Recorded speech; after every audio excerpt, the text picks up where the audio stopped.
नमस्कार, मैं अंजना और आप देख रहे हैं SKS न्यूज। आइए बढ़ते हैं इस वक्त की बड़ी खबर की ओर।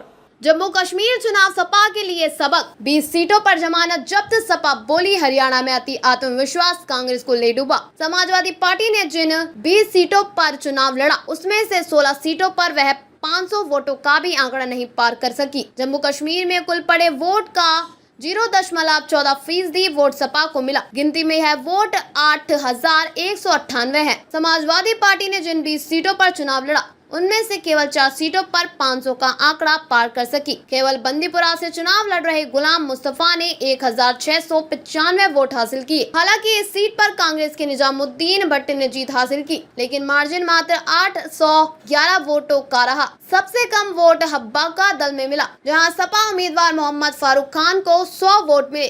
सबसे ज्यादा वोट सपा को जिन सीटों पर मिला उनमें बंदीपुरा के अलावा करनाह में 735, बारामूला में 604 और कुपवाड़ा में 591 वोट हैं। कुल मिलाकर सपा को 20 सीटों पर 8,198 वोट हासिल हुए। ज्यादातर सीटों पर सपा को नोटा से भी कम वोट मिले। अपनी रीच बढ़ाने का था सपा का इरादा। समाजवादी पार्टी ने जम्मू कश्मीर में अपने प्रत्याशी उतारने के पीछे वजह यह बताई कि नेशनल पार्टी बनने के लिए दूसरे राज्यों में भी रीच बढ़ाना जरूरी है। इसके लिए हरियाणा के मुकाबले कश्मीर सपा को ज्यादा बेहतर लगा। सपा यह भी नहीं चाहती थी कि उसकी वजह से इंडी गठबंधन में कोई मतभेद हो। सपा जल्द घोषित कर सकती है 9 सीटों पर अपने प्रत्याशी। हरियाणा के चुनाव के बाद माना जा रहा है कि उपचुनाव की घोषणा कभी भी हो सकती है। ऐसे में समाजवादी पार्टी अपने प्रत्याशियों की घोषणा कभी भी कर सकती है। माना जा रहा है कि सपा गाजियाबाद को छोड़कर बाकी सभी 9 सीटों पर अपने प्रत्याशी उतारेगी। इनमें से ज्यादा सीटों पर सपा ने प्रत्याशियों के नाम तय भी कर रखे हैं। मसलन करहल से तेज प्रताप यादव, कटेहरी से सुभावती वर्मा, मिल्कीपुर से अजीत प्रसाद, कानपुर की सीसा मऊ से नसीम बानो, कुंदरकी से हाजी रिजवान और मंजवा से डॉक्टर ज्योति बिंद का नाम लगभग फाइनल है। फूलपुर, मीरापुर और अलीगढ़ की खैर सीट से भी जल्द प्रत्याशी तय कर लिए जाएंगे। सपा बोले अखिलेश को बुलाते तो रिजल्ट कुछ और होता। समाजवादी पार्टी के राष्ट्रीय प्रवक्ता अमित जामोई कहते हैं, अगर मुट्ठी की शक्ति को नहीं पहचानोगे तो आपको हार ही मिलेगी।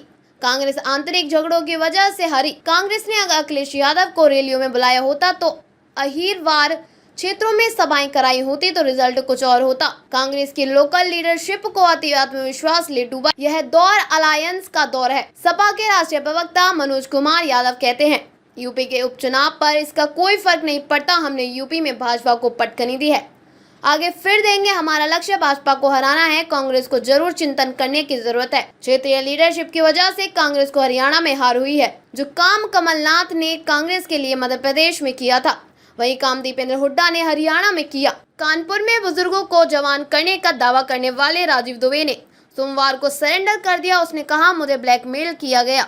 खबरों में अब तक के लिए बस इतना ही। फिर होगी आपसे मुलाकात एक ऐसी ही बड़ी खबर के साथ। तब तक के लिए नमस्कार और देखते रहिए SKS न्यूज। अगर आपको वीडियो पसंद आई हो तो लाइक करें व शेयर करें। ऐसे लेटेस्ट अपडेट पाने के लिए बेल आइकन प्रेस करना ना भूलें। अगर आप हमें फेसबुक या इंस्टा के माध्यम से देख रहे हैं तो हमारे पेज को फॉलो जरूर करें। धन्यवाद।